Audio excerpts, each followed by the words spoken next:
수험생 여러분 반갑습니다. 이번 시간에는 우리 저번 주까지 431조까지 마무리가 됐죠. 공기업은 굉장히 좀 중요한 분야입니다. 그래서 공기업에서 민영화 방식은 반드시 정리를 좀 해줘야 되고요. 두 번째, 제3세타는 민영화한 방안이다 이거야. 그래서 아무 의미도 없고 아무 의미가 없고요. 그 다음에 사회적 기업이 뭐냐? 그러잖아요. 요즘 돈도 벌면서 사회 봉사활동을 한다. 뭐 행복나래.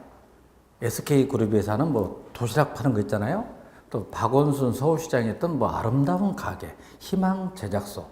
또 자치단체에 가도 사회적 기업이 많이 지정돼 있더라. 그 지정하는 기관이 고용노동부다. 두 번째는 NGO와 달리 최소한 1명 이상의 유급 근로자를 두된다. 그 정도면 됩니다.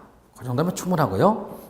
그 다음에 432페이지 기출 예상 문제는 여러분들이 스스로 정리를 하시기 바랍니다. 해설이 자세히 되기 때문에. 그 다음 페이지를 넘겨서 제4장 438페이지 조직관리와 환경이 나오는데, 여러분들은 이렇게 됩니다. 여러분이 학원을 나오시는 이유가 뭐냐? 온라인 강의를 수강하는 이유가 뭐냐? 최대한 짧은 시간에 최소의 투입을 통해서 최대의 산출을 내야 됩니다. 어차피 우리 시험은 20문항밖에 출제 안 된다. 20문항이 출제됩니다. 그래서 선택과 집중 중요하다. 또 제가 그럽니다. 학원가에 강의를 하다 보면 수험생들 그럽니다. 어느 파트가 중요하고 어느 파트가 덜 중요한지 알지 못한다 이거야. 그러다 보니까 시험에 나오는 분야든 안 나오던 분야든 똑같은 비중으로 돼서 공부를 하다 보니까 질리지 않습니까? 너무 분량이 많기 때문에. 그래서 여러분은 우리 학원을 선택한 이상 저를 믿으면 됩니다. 제가 책임지고 행정학개로는 고득점밖에 해드리겠습니다. 그래서 강의 시간에 중요하지 않은 분야는 제가 그럽니다. 보지 마! 볼 필요 없습니다. 그럼 여러분 저한테 이렇게 질문할 수 있습니다. 아이고, 뭐 교수님 나오지 않는데 뭐하러?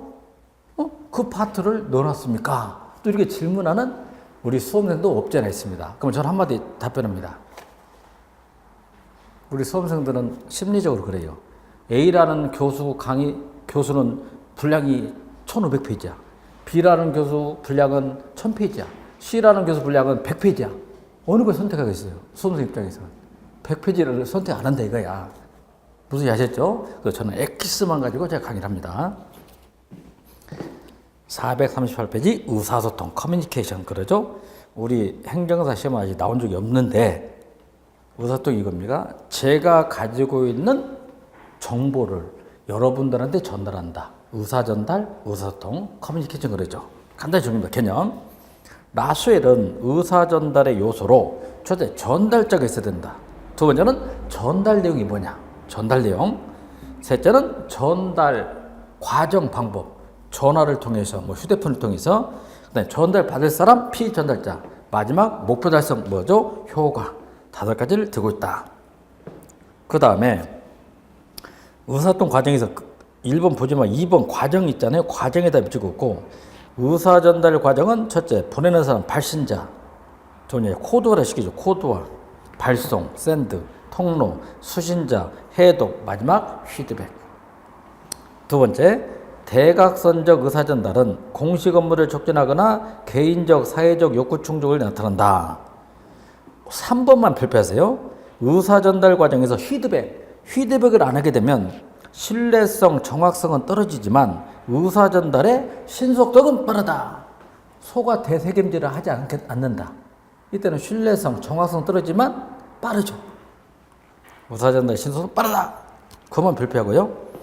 3번 의사전달의 유형이 3가지 있는데, 첫째 정확히 공식적 의사전달. 반대는 뭐겠어요? 비공식적 의사전달. 그림을 그리면 정부 조직은 공식 조직이잖아요. 정부 조직에서 주로 하는 의사전달을 공식적 의사소통을 합니다. 문서로 많이 하겠죠. 문서로 많이 한다. 상관이 부한테 명령을 내린다면 하향식 의사전달. 부하가 상관한테 보고를 하게 되면 상향식 의사전달. 끼리끼리 하게 되면 수평적 의사전달. 3가지 있겠죠. 반대로 친목단체, 비공식 조직에서 의사전달을 발 없는 말이 천리간다. 소문의 진원지를 제대로 알 수 없다. 그래프 바입 이렇게 말합니다. 조련자. 이건 비공식적 의사전달이 되겠죠. 자, 공식 의사전달 개념. 공식 조직 내에서 계층제적 경로와 과정을 거쳐 공식적으로 행하여지는 의사전달을 말한다. 공식 의사전달은 일반적으로 계층제의 명령 개선을 통하여 전달되는 공문서, 문서죠. 문서를 수단으로 하며 명령, 지시, 보고, 품위가 이당되죠. 그 다음에 그 3번에다만 좀 별표해요. 공식적 의사전달의 종류 별표. 상이하달. 상관이 부한테 하는 거. 명령 또는 일반 정보 같은 거. 하위상달. 부하가 상관한테 하죠. 보고, 면접, 직원 의견조사, 제한제도, 상담, 품위제. 보고 결제제도를 뭐라 말했죠? 품위제. 횡적 의사소통. 동일한 계층에서 이루어지는 커뮤니케이션을 말하며 사전조사, 사후조사, 회의, 이원은 이제 돌려가면서 봐라, 회람시켜라. 그다음 이제 비공식적 의사전달 같죠. 비공식 의사전달을 1번만 밑주고 씁니다. 조직 구성원 간의 일상적, 인격적, 현실적 인간관계를 기반으로 행해지는 의사소통을 말한다. 이는 현실적인 인간관계에 따라 유동성을 띠고 동태적, 불가시적 특성을 가지며 포도는 굴령 정보통, 아까 그래프 바입 그러죠. 그래프 바입이라고도 한다. 보충봅니다. 그래프 바입 뭐냐? 비공식 의사소통이죠. 주로 유언비어, 소문, 풍문 같은 거야. 소문의 진원지를 제대로 알 수 없단 말이야. 그래서 책임 소재 불분명. 그다음에 의사전달 속도는 빠르다. 신속성. 정보의 가치가 낮다. 포도밭에 비유한 거죠. 우리 여러분 포도밭이 있다 이거야. 포도밭에 가서 보면 이렇게 포도나무가 이렇게 돼 있겠죠. 포도나무가 포도 줄기가 얽히고 섞여 되죠. 이런 들었더라리 저런 들었더라리 만수한 드링치 여기까지 들었더라리 우리도 이처럼 살아보면 하여가 이방원 나오잖아요. 소문의 진원지를 찾기 어렵다. 그래서 그래프 바입. 4번 의사전달을 장애 요인. 여러분하고 저하고 의사전달할 때 어떤 요인이 제약 요인일까요? 전달자와 피전달자가 기인하는 요인 1. 가치관이나 사고기준의 차이 같은 거. 두 번째는 지위상의 차이. 신분상, 계급이 너무 많이 격차가 나도 의사전달이 곤란하다. 셋째, 전달자의 의식적 제한. 전달자의 자기 방어. 전달자가 자기한테 불리한 것은 안 할 수도 있다. 그 다음에 전달자에 대한 불신이나 편견. 피전달자가 전달자를 불신하는 거야. 문제점이죠. 두 번째, 의사전달 과정 및 수단에 기인하는 요인에서 언어나 문자 때문에 문제가 있죠. 언어의 부정확한 사용 및 지나친 전문용어, 지나친 경어 등은 의사전달이 장애된다. 세 번째는 타 업무에 대한 압박. 일반적으로 행정관은 의사전달 이의 직무를 본래의 책임으로 맡고 있다. 그러한 책임에 줄여가다 보면 수단으로서 의사전달은 등한시되기 쉽다. 또 이 밖에 4번 정보의 유실이나 정보의 과다, 잘못된 해석은 의사전달에 장애되죠. 잘못된 해석, 예를 들면 이런 거죠. 아버지가 아들한테 심부름을 시킵니다. 아들아, 철물점에 가서 못을 사가지고 오나, 내일 못을 사가지고 오너라. 아들이 철물점에 갔습니다. 아저씨, 못 주세요. 사장님 그럽니다. 못 떨어졌다. 못이 떨어졌단 말이야. 못을 떨어졌다 이거야. 아들 집으로 왔습니다. 아버지, 아들한테 못 사왔냐? 못 사왔는데요? 못 사왔냐? 못 사왔는데요? 이게 바로 잘못된 뭐다? 해석이다 이게. 그다음에 조직구조의 기인한 요인은 이는 피라미드 계층제 조직에서 의사전달의 왜곡을 가져오더라. 첫째, 집권적인 계층제 조직이죠. 셋째는 의사전달의 왜곡이나 통로 부족 같은 거. 그 다음에 의사전달의 네트워크 이렇게 되어 있죠. 네트워크. 그냥 그건 보기 여러분 눌러보면 되고요. 그 다음에 갈등, 컨플릭트. 갈등이 또 의외로 시험에 좀 많이 나오는데 공무원 시험에서는 갈등이 엄청 많이 나옵니다. 갈등에다 한번 갈등 별표 한번 해보세요. 컨플릭트 갈등, 칡나무, 갈, 등나무 등 갈등 별표. 첫째, 토마스의 갈등 해결 방안. 토마스는 갈등 해결 방안을 5가지 제시하더라. 두 번째는 갈등 유발 요인에 대해서 이해하자. 개념 및 특성. 갈등이 뭐냐? 1번, 행정활동을 하는 데 있어서 행정 메커니즘의 고장이 발생하여 심리적으로 불안한 상태를 의미한다.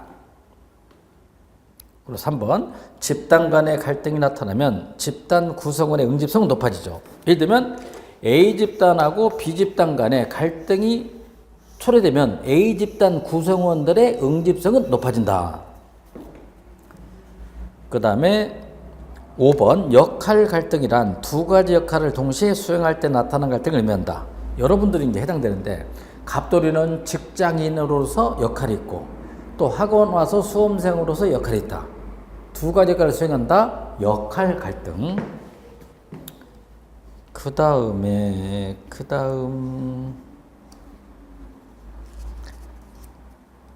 7번 갈등의 긍정적인 측면을 고려하는 입장에서는 적정 수준의 갈등은 조직 성과에 도움을 줄 수 있다고 주장하며 갈등 관리 전략으로서 조성 전략은 갈등의 순능 측면에 입각이 있다.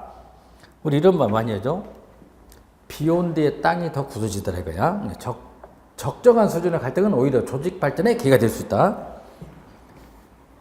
그 다음에 8번, 9번, 10번, 11번 묶어서 한번 발표해 볼까요? 8번 갈등을 바라보는 시각이 고전적 조직론자하고 현대 조직론자 입장은 다르다 이거야. 꼭 별표. 고전적 갈등관리 이론에서는 갈등의 나쁜 점, 유해성에 주목하고 그 해소 방법을 처방하는데 몰두했다. 행태론자, 사이먼 행태론적 입장은 1940년대부터 70년대 이론으로 갈등은 조직 내에 필연적으로 존재함으로써 이를 제거하는 것은 불가능하며 갈등은 오히려 잘 이용하면 조직의 긍정적인 역할을 한다고 보는 입장이다. 그다음 이제 10번 현대적 접근 방식은 갈등을 정상적인 현상을 보고 경우에 따라서는 조직 발전의 원동력으로 본다. 그리고 11번 로빈슨라는 학자 로빈슨은 갈등 관리를 전통주의자가 고전적 갈등 관리, 행태주의자, 상호작용주의자 즉 현대 관점으로 구분하여 접근한다. 꼭 별표하시기 바랍니다. 그 다음에 페이지를 넘겨서 로빈슨과 저지가 연구한 갈등 관리 과정 3가지 나왔죠. 고전적 조직론자는 갈등 무조건 나빠. 갈등이 역기능적 측면. 행태주의자 관점은 갈등은 불가피하다. 갈등 불가피론. 즉 순기능 인정했죠. 상호주의 관점. 현대 조직론자의 관점은 조직 발전의 원동력이다. 거기까지. 나머지 볼 필요 없고요. 볼 필요 없고. 네, 우측에서 443페이지 갈등의 원인. 갈등은요 혼자만 해도 갈등이 있고 두 사람 이상 간에도 갈등이 있다는 거예요. 그럼 복수 의사 주체 간의 갈등만 정리입니다. 여러분 아무리 사이좋은 인꼬 부부도 갈등이 있다 이거야. 갈등 있지 않습니까? 복수 의사 주체 간 갈등 원인 첫째는 공동 의사 결정의 필요성. 예를 들면 남편은 이번에 아파트 사자, 와이프는 전원주택 사자. 그런 거 있겠죠. 공동의사결정 필요성. 두 번째는 가치관이나 행태, 의식상의 차이 같은 거. 셋째, 선호하는 목표나 이념상의 차이. 넷째는 자원이 부족했을 때 갈등이죠. 자원의 한정성. 네 번째, 시간이 부족할 때 시간상 제약성. 여섯 번째, 의사결정의 불확실성. 일곱 번째, 지나침보다 전문화. 전문화가 되어 있을수록 갈등을 초래합니다. 여덟 번째는 지위보다 부조화. 지위의 부조화가 뭐냐면 상관과 부하의 관계에서 상관은 무능력자야. 부하는 유능력자다. 계층상에서 오는 부조화. 그래서 우리가 지위의 부조화 그러죠. 그리고 아홉 번째, 상호 독립적인 관계는 관련 희박해. 따로따로 의사결정할 때는 복수사 주체 간에 나타나는 갈등의 원인으로 볼 수 없다. 그 다음에 갈등 해소 방안 나왔죠. 갈등 해소 방안에서 1번 별표하세요. 갈등 해결 방안 토마스 한번 별표해봐. 요게 이제 7급하고 9급에서 시험에 나오는 문제인데요. 첫째, 경쟁법입니다. 경쟁이 뭐냐? 상대방의 의사를 완전히 무시하고 자기의 주장만을 관철시키는 것에다까지 한번 찍어봐. 상대방의 의사를 완전히 무시하고 자기의 주장만을 관철시켜서 갈등을 해결한다. 경쟁. 그 다음 협동. 협동에다 별표하고요. 당사자 모두의 만족을 깨는 거야. 당사자 모두가 만족을 가져온다 하면 뭐다? 협동. 과력을 적어봐. 과력을 굳이 너도 만족하고 나도 만족한다. 영어로 난 제로섬 게임 그러죠. 요게 이제 서울시 7급에서 많이 나왔죠. 난 제로섬 게임. 타협. 자신과 상대방 이익의 중간 정도를 만족시켜. 자신과 상대방 이익의 중간 정도를 만족시킨다면 타협. 회피는 뭐냐? 자신의 이익이나 상대방 이익 모두에 무관심해. 회피. 마지막 순옹. 자신의 이익을 희생하여 상대방 이익을 만족시킨다. 그래서 여러분 반대 표시 한번 해보세요. 경쟁 반대가 순응이야. 경쟁 반대가 순응. 이렇게 해주고요. 그 다음에 나머지는 이제 보면 되겠죠. 그래서 가장 시험에 많이 나오는 게 협동이었다. 꼭 좀 정리하세요. 거기까지만 하면 되고, 그 다음에 3절, 권위, 권력, 영향력이 나오는데, 이 파트는요, 권위, 권력, 영향력은 권위하고 유사한 게 바로 리더십이라고. 제가 작년에 강의 때 말씀드렸어요. 리더십이 나온다. 어김없이 나왔잖아요. 변혁적 리더십이 나왔다. 이거 찍어주는 게 그대로. 이건 큰 의미는 없어. 이제 의미는 없다고 봐야 되겠죠? 1번, 프렌치와 라벤의 이론을 정리하자. 두 번째, 권위와 리더십이라는 상관성 이야기. 아주 간단히. 권위가 뭐냐? 오소리티. 아버지는 권위가 있어야 된다. 우리 그러잖아요? 권위가 뭐냐? 1번만 믿죠. 오소리티. 상대방의 행위에 미칠 수 있는 힘으로서 정당성을 지닌 권한, 권력을 의미한다. 그리고 두 번째, 사이먼은 의사결정의 입장에서 권위를 다른 사람의 행위를 인도하는 결정을 내릴 수 있는 능력이라여 복수 구성체 간의 심리적 관계로 파악했다. 권력은 뭐냐? 대통령은 권력이 있다 이 말이에요. 공식적인 직위에서 나오는 힘을 갖다 권력 그런 거예요. 권력 개념, 상대방 행동을 자신이 의도하는 방향으로 조정하고 움직이게 할 수 있는, 즉 영향을 미칠 수 있는 능력 또는 잠재력. 갖다 권력 그러죠. 폐 능려서 필요 없고, 영향력 필요 없고요. 시험에 나온다면 제가 여러분 하라는 것만 따라 하면 된다고. 지금 447페이지 보충부죠. 카리스마적 리더십. 카리스마적 리더십. 우리 교회에서 유래된 용어 중에 하나가 카리스마거든. 교회. 카리스마적 리더십 하면 우리나라 박정희 대통령을 좀 염두에 두면 되겠죠? 첫째, 추종자 쪽 부하는 맹목적으로 리더에게 복종합니다. 그리고 두 번째, 추종자는 목표를 높게 설정합니다. 왜? 카리스마 지도를 다 해준다 이 말이야. 셋째, 리더의 신뢰에 기반을 두죠. 리더의 신뢰에 기반을 둔다. 그리고 4, 제도 규범과는 관련이 없어. 법에 의해서 나타나는 리더십이 아니다 이거죠. 거기까지 하고 그 다음 페이지를 넘겨서 448페이지 5번만 별표하세요. 대인관계 권력 기초한 분력 프렌치와 레벤. 요것만 별표해 주라. 다시 한번 권위, 권력, 영향력 강의하는데 영향력 출제 확률 제로에 안 나와. 그럼 이 세 파트에서 뭐만 시험에 나오냐면 프렌치와 레벤이 말한 권력의 원천. 요것만 나온다 이거야. 그럼 여러분 생각합시다. 여러분들이, 우리 학생들이, 수험생들이 강사인 저한테 왜 복종하냐고요. 왜 저한테 복종합니까? 1. 무서우니까. 2. 강사의 전문적인 지식 기술 때문에. 그렇지 보다 전문적인 지식 기술 때문에 여러분은 저한테 의존한다 이거야. 그런 권력을 갖다 전문적 지식에 대한 권력 이렇게 말하는 거야. 두 번째는 부하가 상관한테 복종을 해야 돼. 왜? 상관이 가지고 있는 직이라든지 지위 때문에. 그거 갖다 우리가 합법적 권력 이렇게 말하겠죠. 합법적 권력은 그 원천이 지위. 상대방의 지위 때문에 복종한 거야. 지위. 1. 다른 말 권한과 유사한 개념인 합법적 권력은 상사가 부여하고 있는 직위에 기반을 둔 것으로 일반적으로 직위가 높을수록 합법적 권력은 더욱 커지는 경향이 있다. 과장님의 권한보다 국장님의 권한이 더 커지다 이거야. 그리고 두 번째, 합법성의 한계는 직위의 공식적인 속성과 비공식적인 규범 및 전통에 결정되죠. 두 번째, 이제 보상에 의한 권력은 원천이 임금을 주니까, 즉 보수를 주기 때문에 다른 사람들에게 보상을 제공할 수 있는 능력에 기반을 둔 것으로 조직이 제공하는 보상의 예에는 봉급, 승진, 직위부여 등이 있죠.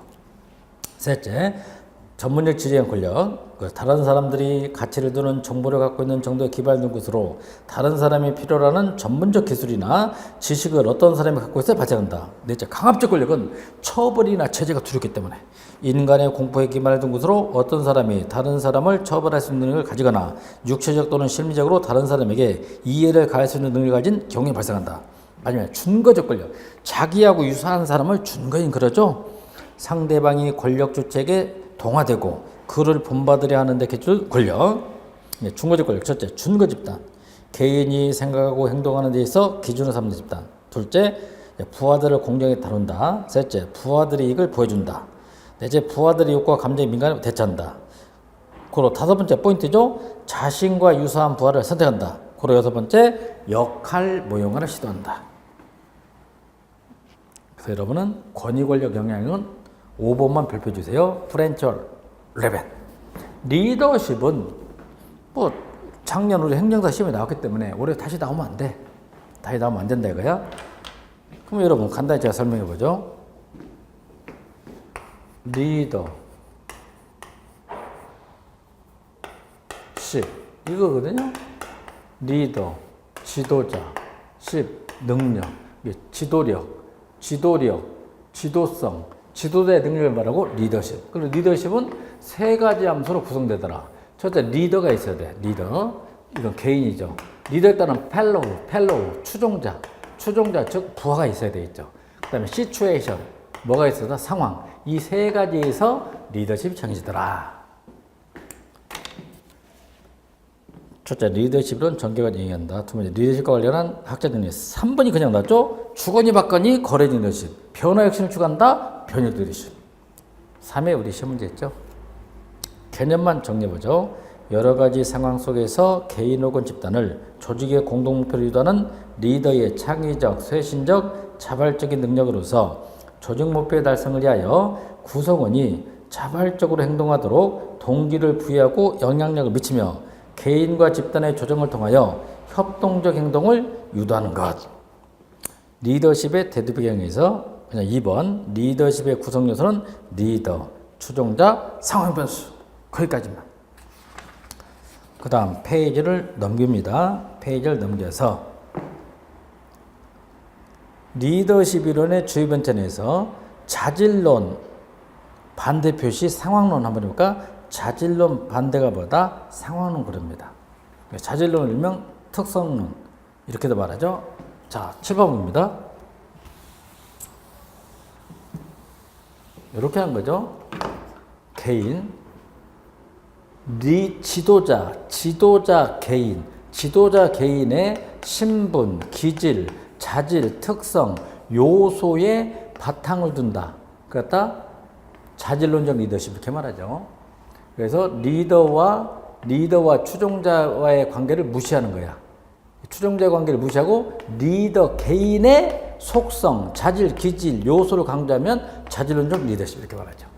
두 번째는 리더의 개인적인 자질보다는 상황에 따라서 리더는 정해질 수밖에 없다. 상황론적 리더십.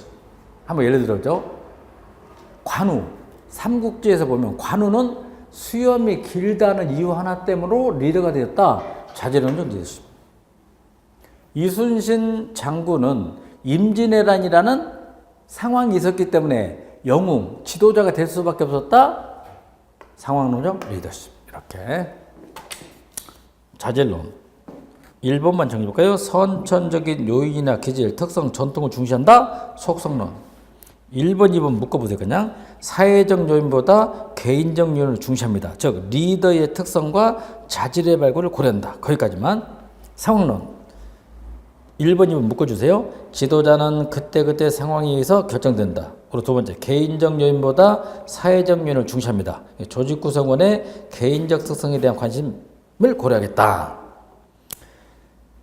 그 다음에 우측 가서 리더십 이론의 전개, 리더십 이론의 전개에서 순서만 좀 잡아주세요. 첫째, 특성론적 접근 1940년대, 행태론적 접근 1950년대, 상황론적 접근 1970년대. 꼭 순서를 좀 정리해 주세요. 리더십 이론의 전개 꼭 순서. 40 특성론, 50 행태론, 60 상황론 꼭 잡고, 자, 두 번째는 상황론적 리더십을 연구한 학자에다 좀 별표 좀 한번 해봐요. 상황론적 리더십을 연구한 학자 별표. 첫째, 휘들러, 학자 중요합니다. 휘들러의 상황 적응론은 상황 변수가 몇 가지 있다? 세 가지 밑줄. 리더와 부하의 관계, 지휘 권력, 하나 더 과업 구조. 두 번째, 가장 싫어하는 동료, LPC 그러죠? 리스트 프리퍼럴 코워커. 가장 싫어하는 동료에 대하여 리더가 호의적으로 평가하면 관계지향적 리더로 분류. 반대로 비호의적으로 평가하면, 즉 LPC 점수가 낮으면 과업지향적 리더로 분류한다. 그리고 셋째, 리더십 상황이 유리하거나 불리할 때는 주로 과업지향적 리더십이, 중간 정도일 때는 관계지향적 리더십이 효과적이다. 휘들러의 상황 적응론. 그다음에 허쉬와 블렌차드의 생애 주기론. 상황 변수, 이거 상황 변수 딱 하나야. 부하의 보다 성숙도, 또 국민의 보다 성숙도에 따라서 리더십은 네 가지로 달라진다 이거야. 부하의 성숙도. 첫 번째 봅니다. 부하가 미성숙 상태에 있으면 지시를 내리라. 억압형보다 지시. 이제 반대로 봐. 마지막 줄 봐. 완전히 독립할 정도로 성숙해지면 권한해보다 위임. 뭐 해주라? 위임을 해주라. 그래서 포인트. 허쉬와 블렌차드의 생애 주기론에서 상황 변수는 뭐다? 성숙도다. 다음 페이지를 넘겨서 레딘 나오죠? 레딘의 효과성 리더십. 레딘은 첫 번째로 비추고 있습니다. 과업지향과 관계지향에서 분리형, 헌신형, 관계형, 통합형을 나왔다. 이게 레딘이고요. 마지막 하우스와 에반스의 통로 목표론. 통로가 다른 말로 수단이죠. 통로 목표론은 상황 변수 봅니다. 상황 변수 두 가지. 부하의 특성, 하나 더 근무 환경의 특성. 부하의 특성하고 근무 환경의 특성을 상황 변수 연구학자 하우스와 에반스다. 거기에 따라서 리더의 행동도 몇 가지 있다? 네 가지. 첫 번째 한번 볼까요? 지시적 리더십입니다. 상관이 부하한테 지시한단 말이에요. 지시적 리더십 주로 통제에서 많이 하죠. 지원적 리더십, 부하를 좀 배려해준다. 셋째, 참여적 리더십, 정보의 공유. 가장 좋은 게 넷째, 성취지향적 리더십, 높은 목표를 설정하고 성과 양성을 추구한다. 거기까지 정리했네요. 큰 6번 리더십 이론에서 작년에 시험에 나와버렸기 때문에 올해 다시 낸다는 것은 의미가 없다. 의미가 없고 우측 가서 7번 밑줄 지식정보사의 리더십, 탭 스코트. 요즘 지식사회잖아요. 지식사회에서 리더십 어떨까? 한마디로 거래적 리더십이 아니라 변혁적 리더십이 필요하다 이거예요. 1번만 밑줄 긋습니다. 정보와 사회의 리더십은 특정 상관이 아닌 여러 가지 원천을 기반으로 하기 때문에 상호 연계적 리더십을 취하게 된다. 그 다음에 4번에다만 별표합니다. 정보와 사회에서 상호 연계적 리더십을 형성하고 발휘하는데 최고 관리자의 지원과 관심은 필수적이다. 최고 관리자의 관심과 지원은 필수적이다. 그것만 별표하고요. 7번은 베스가 연구한 변혁 리더십. 우리 3회 행정사 시험 문제 나오지 않습니다. 페이 넘겨서 이렇게 한번 정리해보죠.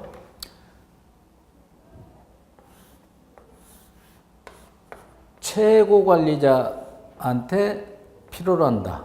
변혁적 리더십. 일선 관리자한테 주로 나타났다. 거래적 리더십.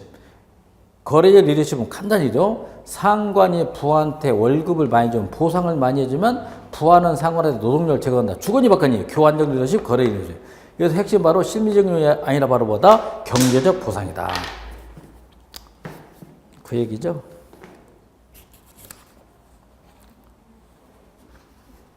자, 변혁적 리더십 페이지 넘겨서 654페이지 그 박스 간단히 정리해봅시다. 거래적 리더십 반대 변혁적 리더십. 목표 현실 지향성 반대 카리스마형 지도자. 동기부여 전략 외재적 보상 밖에서 돈을 준다. 반대로 심리적이다. 내재적 보상. 그다음에 초점 밑줄 하급 관리자 반대 최고 관리자. 관리 전략만 별표 이것만 나온다. 이것만 또 나왔고요. 관리 전략 경제적 보상 또는 사회적 관계 반대로 비전의 공유를 통한 조직의 보다 몰입도. 거기까지. 우측 8번 리더십 대체물 접근법. 캐리와 제르마이어. 어느 때 리더십이 필요 없냐? 어느 때 리더가 필요 없냐? 한마디로 부하의 능력이 탁월할수록 리더는 필요가 없겠지. 근데 부하의 능력이 멍청할수록 리더는 필요하다. 리더십 대체물 그러죠. 리더십 대체물이란 리더십을 필요 없게 만들거나 리더십의 중요성을 감소시키는 상황적 요인으로 대체물과 중화물을 제시했다. 대체물 말하면 정리부터 간단히 리더십을 불필요하게 하는 부하의 특성, 조직이 제공하는 보상에 대한 무관심, 부하의 능력, 경험, 지식, 훈련, 독립에 대한 욕구, 전문가 지향 성향과 또 과업 및 조직의 특성, 과업 자체로 만족감을 느끼는 경우, 결과에 대한 환류가 빈번하며 과업이 일상적이면서 구조화되어 있는 경우는 리더십이 필요 없다. 이걸 리더십 대체물. 반대냐? 중화물은 뭐냐? 중화시킨다. 중화물은 리더가 취한 행동의 효과를 약화 내지 중화시키는 상황 요인. 예를 들면 조직 내의 명확한 계획과 목표, 규칙과 규정, 응집력이 높은 업무 집단, 리더가 통제할 수 없는 조직의 보상책, 리더와 부하 간의 공간적 거리. 이럴 때는 리더십이 어떻게 된다? 중화된다. 중화물. 이렇게 정리했습니다. 그럼 자, 리더십이 시험에 나온다면, 이제 올해 시험이 나온다면 저는 리더십의 이론 전개가 나오지 않겠냐. 첫째, 특성론, 행태론, 상황론. 특히 상황론적 리더십 이론자 3명은 반드시 잡아준다. 휘들러, 허시와 플랜자드, 하우스와 에반스는 잡아야 됩니다. 제가 찍어주는 것만 하세요. 그 다음 페이지를 넘겨서 공공관계는 PR 96년 이후 어느 시험도 나온 적이 없어요. 20년간. 아직 PR. 정부가 국민들한테 홍보한다? PR 그래요. Public Relation, PR. 뭐 군대에서 PRI가 아니야. 피가 나고 알통배고 이빨이 갈린다. 유격대 그게 아니고. 선행수 1번만 좀 별표해 주세요. 정부의 공식적인 PR 기구는 어디다? 문화체육관광부야. 꼭 알고 있어야 돼요. 옛날에 뭐 공보처 있잖아. 문화공보처 이런 거. 청와대 대변인실 아니야. 네, 정부 조직의 공식적인 PR 기구는 문화체육관광부다. 그것만 좀 별표해 주세요. 뭐 개념, 그래도 개념 한번 밑줄고 봅시다. 행정조직의 활동에 대한 공중의 태도를 평가하고 조직의 정책, 사업에 대한 공중의 동의와 협조를 얻기 위한 계획적 활동이다. 우리말로 대민홍보, 대민관계 등으로 불려지기도 하는 공공관계는 임시적 과정이 아니라 계속적 과정이며 이러한 과정을 통하여 정부와 국민 간의 선의의 협력관계를 촉진하고 개선하고자 하는 것이다. 거기까지만 합시다. 457페이지 6절 전자정부는 제가 작년에도 강의 때 그랬죠. 이거 시험에 엄청 많이 나오는 분야다. 우리 시험에 딱 나왔죠. 전자정부 원칙이 시험에 나왔다 이거야. 올해는 나오지 않는다 이렇게 보면 되죠. 전자정부. 첫째, 전자정부의 대도인 이야기. 요즘은 이 정부 그래. 일렉트릭 거버넌스 그 말이야. 전자정부. 일렉트릭 거버넌스. 두 번째는 개정된 전자정법 이야기. 이게 시험에 나왔죠. 개정된 전자정법 이야기. 셋째, 박근혜 정부 찾아가는 서비스 3.0 정부에 이해하자. 3.0 정부는 행정 사무관리론에서 또 시험이 나왔단 말이야. 3.0 정부.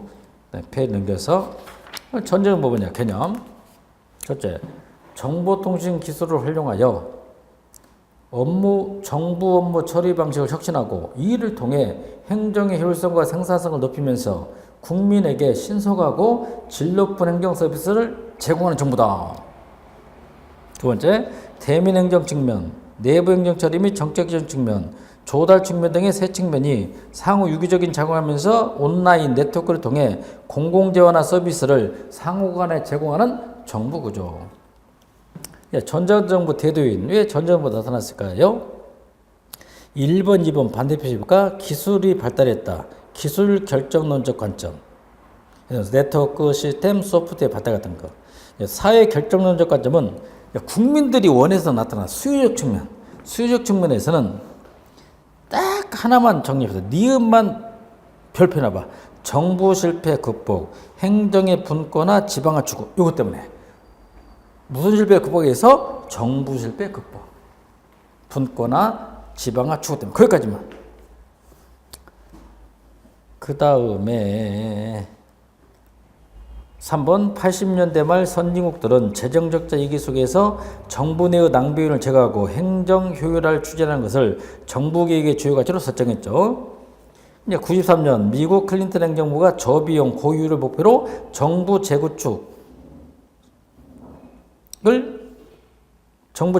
프로그램을 발표를 했다. Reinventing Governance. 그 다음에 우측에서 보충 정리. 유엔이 제시한 전자 거버넌스. 이 순서 3단계만 좀 정리합니다. 암기를 좀 해줘야 돼. 전자정보 첫 단계가 전자 정보화, 일렉트릭 인포메이션. 두 번째 전자 자문, 일렉트릭 컨설팅. 세 번째 전자 결정, 일렉트릭 디시전. 순서 좀 암기해주세요. 유엔이 정한 전자 거버넌스 3단계. 첫째 전자 정보화. 두 번째 전자자문, 마지막 전자결정. 전자정보의 기능은요 2가지요. 효율성 측면이 있고 하나는 민주성 측면이 있다. 이 2가지로 나눌 수 있죠. 효율성하고 민주성하고 어느 게 넓은 개념이다. 민주성이 넓은 개념이죠. 이렇게 전자정보는요 내부, 외부로 나눠지죠.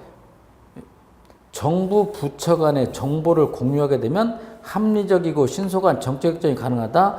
효율성 측면.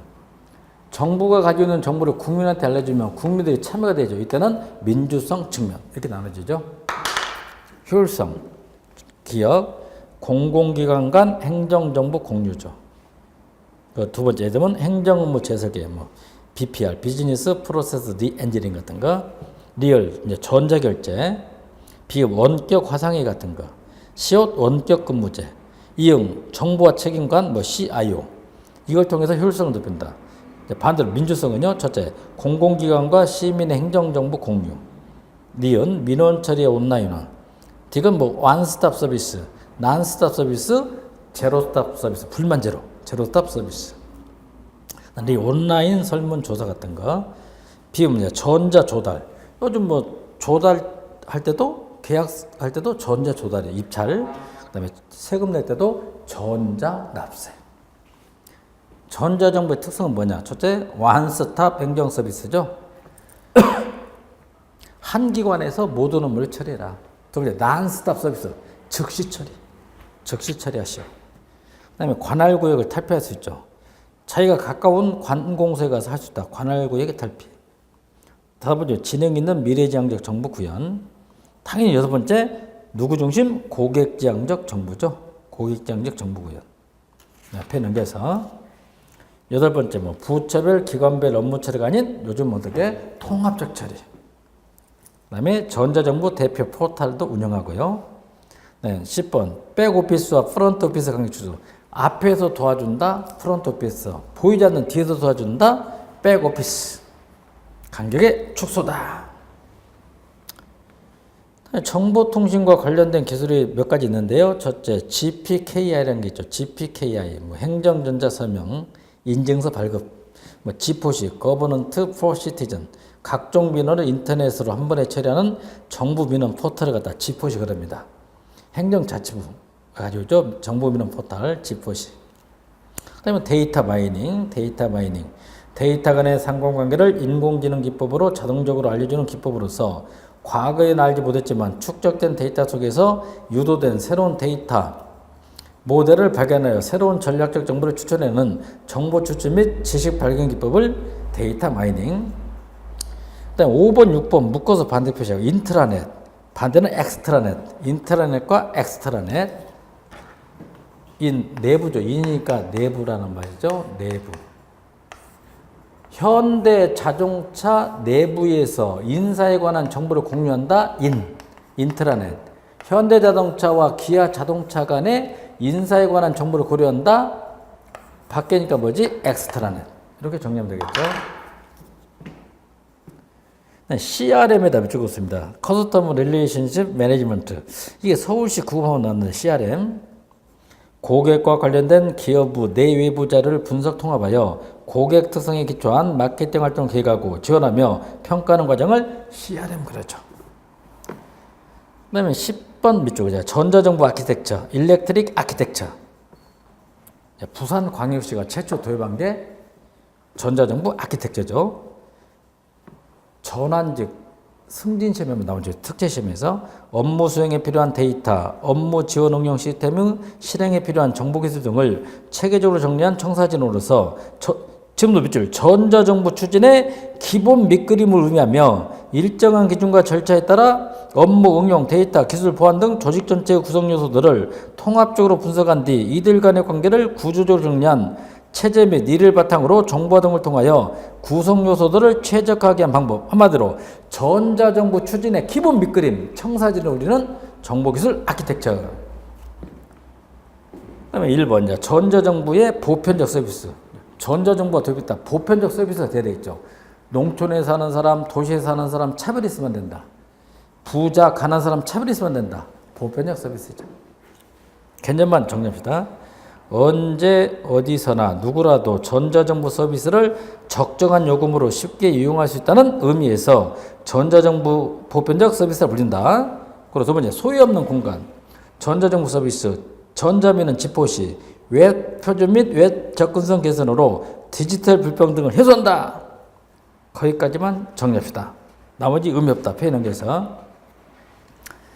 네, 주요 내용을 봤더니 전자정부의 보편적 서비스, 첫째, 접근성이 있어야 돼요. 장소 불문하고 접근이 가능하다. 액세스. 활용 가능성이 있어야 돼요. 신체 조건, 개인적 장애에도 불구하고 불문 접속 가능.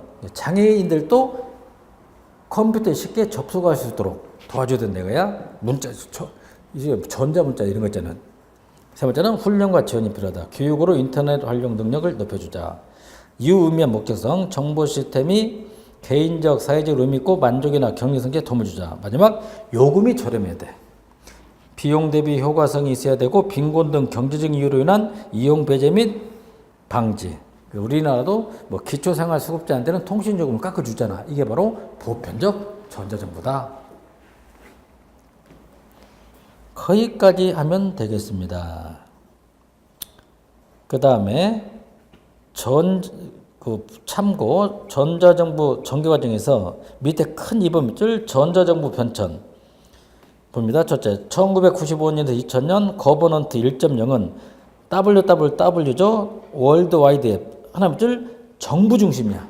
첫째, 공급자 중심. 접근성은 퍼스트 스탑 샵. 단일 접속 창구다 이거야. 그리고 일방통행이야. 그냥 일방향 정보 제공. 일방향 정보 제공이다. 거기까지만. 자, 2005년에서 2010년은 거버넌트 2.0 그러죠. 웹 2.0. 이제 반대로 시민 중심, 즉 국민 중심. 자, 원스톱 샵이죠. 중앙 정부 서비스 중개기관을 통해서 접속. 그래서 이제 양방향, 투웨이 프로세스, 양방향 정보 제공. 2015년에서 2020년 거버넌스 3.0 그러죠. 웹 3.0 얘는 이제 첫째 개개인 한 명 하면 개개인 중심, 개인 중심. 마이 거버넌스 내 정부. 이건 철저히 개인별 맞춤 정보, 실시간 정보 제공을 말하죠. 밑에 똑같은 얘기죠. 기존 전자정부보다 한 단계 더 진화된 게 스마트 정부 그래. 스마트 정부. 기존 전자정부는 2010년까지 접근방 못하거나 데스크탑, PC만 가능하다 이거야. 고정돼 있죠. 스마트 정부 아니다. 스마트폰, 태블릿 PC, 스마트 TV 등 다 매체다. 서비스 방식, 공급자 중심의 획일적 서비스. 아니다. 지금은 개인별 맞춤형 통합 서비스. 그 다음에 민원 신청을 받더니 국민들은 민원 신청 어떻게냐. 개별 신청, 동일 서류도 복수 제출해야 돼. 노후, 일회 신청으로 민원 일괄 처리, 원스톱 서비스. 수혜 방식, 국민이 직접 자격증을 시전한다. 노후, 정부가 자격 요건 확인 지연. 공무원은 어디서 근무하냐. 공무원의 근무처는 사무실이야. PC, 이치 무관하다. 스마트 워크센터, 모바일 오피스라는 게 있죠. 예를 들면 기존의 전자정부는 교육부면 교육부 그 내에서만 근무를 해야 돼. 근데 요즘 스마트 정부는요, 교육부 공무원이 광화문에 가면 스마트 워크센터가 있다. 그 사무실에서도 업무를 볼 수 있게 해주는 거야. 모바일이 가능하단 말이에요. 이동. 모바일이 가능하다 스마트 정부. 모바일이 불가능하다 기존 저자정부. 일하는 방식은요. 소일고 요약과 묻죠. 사후 처리 방식. 지금 사견. 쉽게 말하면 사전 예방 및 예측이 되겠다. 유비쿼터 정부. 앞으로 우리 정부가 추구하는 게 바로 언제 어디서나 원하는 정보를 얻을 수 있다. 유비쿼터 정부. 행정사 우리 1회 시험 나왔던 시험 문제죠. 유비쿼터 정부. 1. 기존의 정보통신기술인 인터넷 기반 전자정부가 지닌 한계를 극복하고 정부 서비스에 무한한 기회를 창출하게 하는 새로운 전자정부 기술 패러다임이죠. 그리고 두 번째, 유비쿼터스 컴퓨팅은 인간을 복잡하고 불편한 컴퓨터 작업으로부터 해방시키고 인간의 존엄성을 해방시킨다는 비전을 가지고 있다. 3번, 데스크탑에 이제 사무실에 설치된 데스크탑 그래요. 데스크탑에 기반한 인터넷 시대의 표준을 뛰어넘는 개념으로서 인간과 인간, 인간과 컴퓨터 그리고 컴퓨터가 완전히 통합되는 기반 환경의 조성을 가능한다. 전자정부하고 유비쿼터 정부의 차이는 뭐냐? 기술, PC와 웹 기술 등 일반적인 인터넷 기술, 저기 웹 2.0. 반대로 환경에 내재된 컴퓨터와 사물의 통합됨으로써 언제 어디서나 장소에 구애받지 않은 컴퓨팅 환경 구축, 브로드밴드와 무선의 와이파이, 정확히 웹 3.0. 정부 서비스 전달 부분은요. 정부 간, 정부와 시민 간 원활한 의사소통을 통한 신속 투명한 서비스 제공. 유비쿼터스 지능적인 업무 수행과 개개인의 수요에 맞는 맞춤형 행정 서비스 제공. 업무의 초점은 뭐냐? 신속성, 투명성, 효율성, 민주성. 유비쿼터스는 고객 지향성, 인텔리전스, 지능성, 형평성, 실시간성 하나만 떠올립니다. 형평성까지 가져올 수 있다. 유비쿼터스 정부. 그 다음은 박근혜 정부 3.0 정부죠. 박근혜 정부. 더 많은 정보를 공개하라. 3.0 정부. 개관. 정보, 공공정보를 적극 개방하고 공유하며 부서 간 칸막이를 없애 소통하고 협력함으로써 국민 맞춤형 서비스를 제공하고 동시에 일자리 창출과 창조 경제를 지원하는 새로운 정부 운영 패러다임을 말한다. 이제 방향에다 여러분 한번 살펴볼까? 첫째, 공공정보의 개방과 공유, 정부 국민 간의 소통과 협력 확대. 둘째, 국가보다 국민 개개인 행복에 초점을 둬 맞춤형 서비스 제공. 셋째, 민간의 창의와 활력이 증진되는 혁신 생태계 조성. 넷째, 부처 간 칸막이를 뛰어넘는 통합형 정부운영 지향. 마지막, 정부가 직접 개입하지 않고 민간의 능동적 참여를 유도한다. 꼭 별표 한번 하고. 정부운영 패러다임 변화는 똑같아요. 정부 1.0은 첫째 정부 중심이야. 차도 밑줄 행정서비스는 일방향 제공이야. 일방향 제공. 정부 2.0은요, 이제 국민 중심인데 얘는 양방향, 쌍방향 제공. 정부 3.0은 국민 개개인 중심, 얘는 양방향, 맞춤형 제공이다. 거기까지 하면 되고. 우중에 전자정부부 나왔죠? 전자정부부 뭐냐? 몇 가지 한번 해보죠. 전자정부 2조에서 1항만 한번 밑줄었습니다. 전자정부란 정보기술을 활용하여 행정기관 및 공공기관의 업무를 전자화하여 행정기관 등의 상호간의 행정업무 및 국민에 대한 행정업무를 효율적으로 수행하는 정부다. 거기까지 4조에다 별표. 전자정부 원칙. 이제 이게 시험에 나왔던 문제죠. 전자정부 원칙 시험에 한번 나왔죠. 1. 대민 서비스의 전자 및 국민 편익의 중심. 국민들이 이뻐야 돼. 국민 편익의 중심. 둘째, 행정업무 혁신 및 생산성 효율성 향상. 셋째, 정보 시스템 안전성 신뢰성 확보. 넷째, 개인정보 및 사생활 보호. 다음에 행정정보 공개 및 공동기능 확대. 마지막 여섯 번째, 중복 투자 방지 및 상호 운용성 증진. 요게 시험에 나왔죠. 그 다음에 페이지를 넘겨서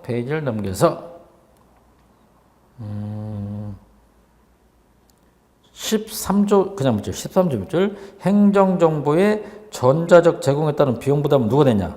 행정기관 등의 장은 인터넷을 통하여 제공하는 행정정보로 인하여 특별한 이익을 얻는 자가 있는 경우에는 그자에게 수수료를 받을 수 있다는 것. 즉 수익자 부담 원칙. 그 다음 우측에서 37조 밑줄. 37조 밑줄. 행정정보 공동이용센터는 어디서 한다? 행정자치부죠. 1번만 밑줄. 행정자치부 장관은 행정정부에 원하는 공동이용을 위하여 행정자치부 장관 소속으로 행정정보 공동이용센터를 두고 대통령을 정하는 바에 따라 공동이용에 필요한 시책을 추진하게 할 수 있다. 여기까지. 그럼 여러분 보세요. 우리나라에서 전자정부에 관한 업무는 행정자치부가 합니다. 그 이유는 뭐냐면 주민등록 있잖아. 주민등록 업무를 누가 한다? 행정자치부가 하기 때문에. 이번 시간은 여기까지죠.